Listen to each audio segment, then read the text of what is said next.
It's dark and dingy for an evening class, but for these Ghanaian children, the light in the room is a miracle that promises a better future. It gives them the education often denied during daylight hours, when classes are missed to work on the farm. The lamps that scatter the streets of this remote village of 600 people are a major cause for celebration. Across Ghana, electricity is rationed and power cuts routine. But in villages such as Ghanaian, such frustrations were a dreamed-of luxury until last year. That's when Ghanacoop, a migrants cooperative, provided the village with solar energy. It's just one of the many things it's doing to help Ghana to develop, even though its members live on another continent. Based in the Italian city of Modena, Ghanacoop was created by an IOM program encouraging African migrants to contribute to the development of their country through investment and skills transfer. 18 months after its launch, the cooperative led by Thomas McCarthy is a stellar example of diaspora initiative. The idea was deliciously simple. Import sweet fair trade pineapples from Ghana, allowing for job creation and investment there, with profits being used for social projects like the solar panels, and sell them in Italy, creating a business linking two countries. But it's the investment in job creation that is perhaps most fundamental.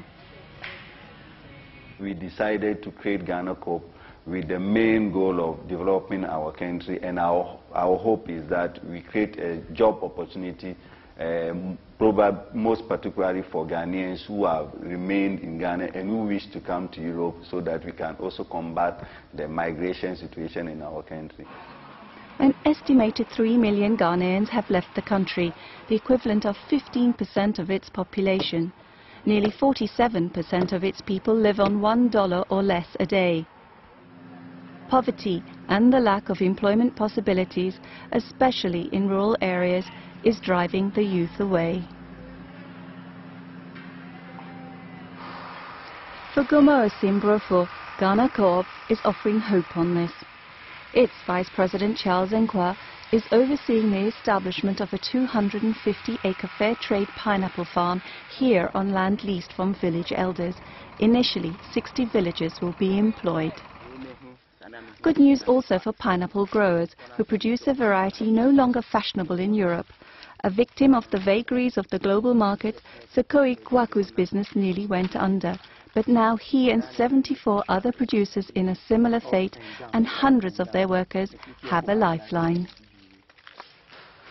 This packing house is to become a processing plant for tinned pineapples and concentrate, thanks to an €8 million loan to Ghanacoop from 2 Italian banks. Sekoi's pineapples will be among the 9 tons needed to feed the plant each hour when it opens in 2008. Sounds easy? Not so, says Ghanacoop. Already very difficult to convince European institutions to give loans for investment outside Europe to a bunch of migrants, it's even harder in Ghana itself. We find it very, very difficult to get the collaboration of Ghanaian institutions, especially the banks. They are not prepared to grant us loan because we are not local based, and also they have a very high interest rate. Surprising, considering Ghana's government has targeted private sector growth and human resource development in its poverty reduction strategy. Critical to both targets are Ghanaian migrants. Now sending at least $1.5 billion home each year, they're an economic force to be reckoned with, something clearly recognized by the Ghanaian government. Let's forget about the word migrant and look at them as investors. You see, when you do that, then you see a brighter picture, because we are calling for investment day in and day out, and if we have our own people coming in to invest, then they have no inhibitions at all. I think they have a role to play. To help investors such as Ghanacoop in the future, Ghana has taken out a $45 million loan to train its banking institutions in better supporting small and medium enterprises. But migrant initiatives, especially when they involve a range of partners from the startup, have knock-on benefits for migrant hosting countries too. By teaming up with Ghanacoop, Italy's largest fresh food producer Agrintesa is not only helping the migrants, but also tapping into their knowledge of African markets. It's a crucial insight for their future business growth. By backing Ghanacoop, this bank has improved its image amongst migrants and business with them.